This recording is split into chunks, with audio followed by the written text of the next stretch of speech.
beach volleyball to I. Asan si Denden and Angel from Suai? Oh, andito sila. So this question, Miss Dina, is from Denden and Angel. The question, wow, pageant. The question, what is the reason behind those success of yours? And can you please tell us a little trivia behind your jersey number 3? Kasi ako naiintriga eh. Kasi kahit ako naiintriga, ano ba yung story behind ng jersey number 3? So, the first question. Yes, okay. First question. Oh, tahimik. Yes, konting katahimikan. Thank you po. Okay. And the answer is? Okay. First and foremost, very grateful lang and very humbled kung saan ako ngayon. Pero syempre, I wouldn't call it success. So, a lot of work to do. Pero even so, having reached this far, it wasn't an easy path. So, it entailed a lot of hard work and especially sacrifice, which meant limited time for my loved ones, my family, and not being able to do what you want to do in a given time. Pero, syempre, behind all those, or siguro, kaya ako andito, it really took a lot of hard work and daming sacrifice talaga. Pero syempre, through all those, support system. So my family was there through my ups and downs, my teammates, closest friends, my management, and my business partners, and sa inyo lahat. So kaya ako andito dahil po sa inyo lahat. So thank you, thank you, thank you. Of course, the icing on top. The history of jersey number 3 is? Jersey number 3? Funny story actually. So, nung grade school kasi, uso pa kasi yung class numbers. And two of my closest friends before, coincidence kasi the last digit of our class numbers was 3. So 3, 13, and 33. And doon parang I fell in love with the number and the rest is history na. So, okay, yun. She fell in love with number 3. Yun, guys. O, diba? Thank you so much. And we also have another question, Miss Dina, from Sir Dave. Galing naman to sa ibang part ng volleyball team natin. Boss D, that number 2 question came from Alma Marie Tupas. Alma Marie, nandito ba wala? Okay. Alma Marie Tupas. Oh, raise your hand if andito ka. Alma Marie Tupas. Ang dami ng Alma. Sige, go. Your second question, among all the valuable players in the Philippines, who is your most favorite player?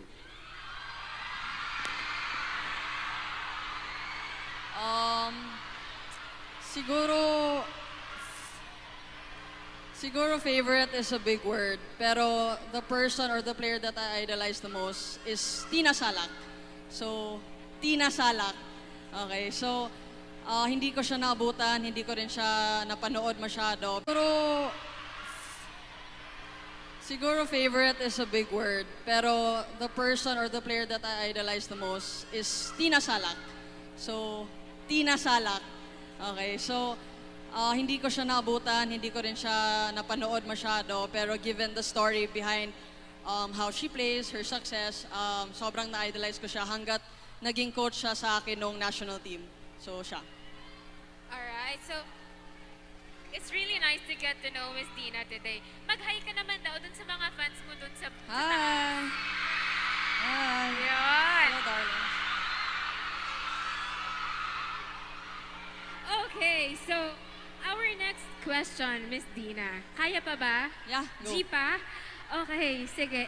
This question came from Ana Rose Meniola, a volleyball player ata, from Barangay Carabalan. Are you here, Ana Rose? Ayun siya, grabe. Hello. May talon-talon talaga. Okay, so here's your question.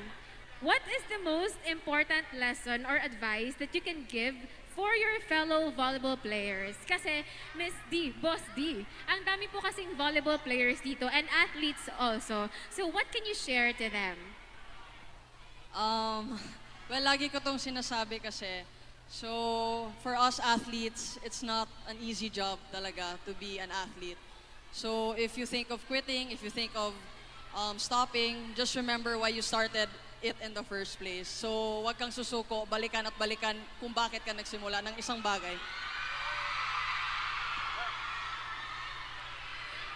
alam niyo ba guys, sobrang init dito sa stage, pero tinitiis ni Miss D kasi mahal niya kayo.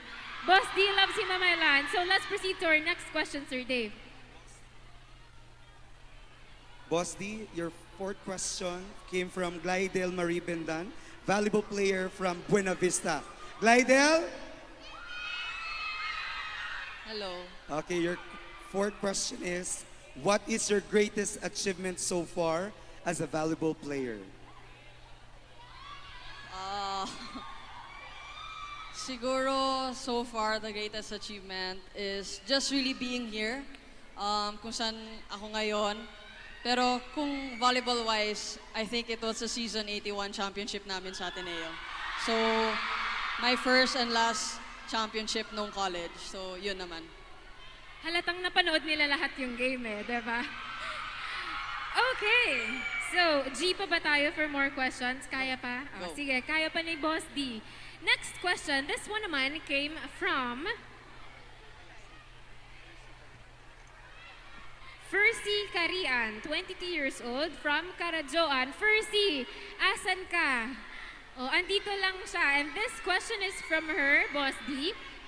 The question is, aside from the position you've played in your previous games, what other position would you like to take if ever you were given a chance in the near future? Well, actually, nalaro ko na siya before. So, libero. So, I love defending. So, that was really my dream position before. Pero syempre, we can't complain. Ngayon, setter. So, Setter. Forever setter. Okay. More pa ba? Boss D, your sixth question from Ira Jane Castillo. Andyan siya. Okay. As a professional athlete, how can you influence the youth to engage in any sports or specifically in volleyball? Uulitin ko? it's fine.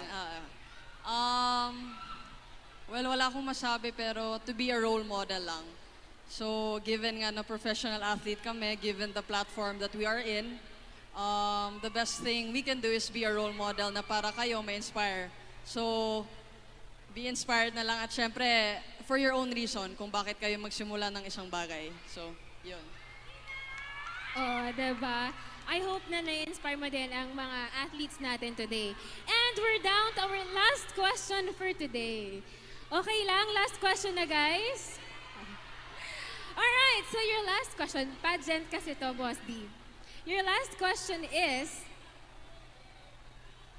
sino yung ina-idolize mo talaga na international professional volleyball player and why?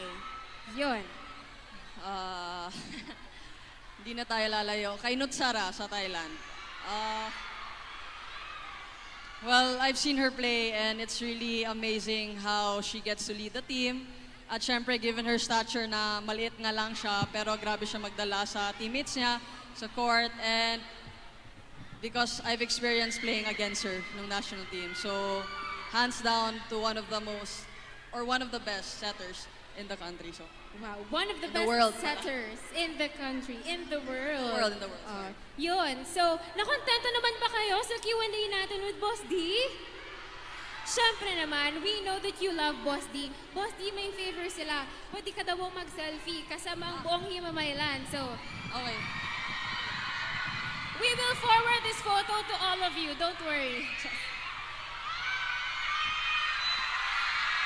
Okay, Hima My Land! Smile naman dyan!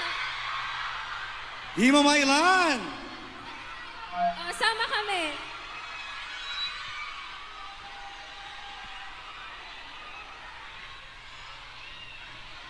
Hima My Land in 3, 2, selfie tayo, go! Grabe! And now, one last time, maghahay muna. Sige, solo. Picture daw kayo with Boss D solo. Oh, go! Smile na, everyone!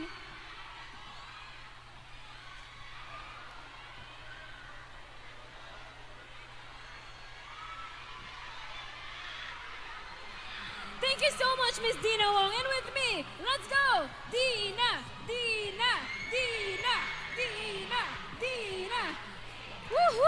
Grabe. I love Himamaylan City and the people talaga, Sir Dave.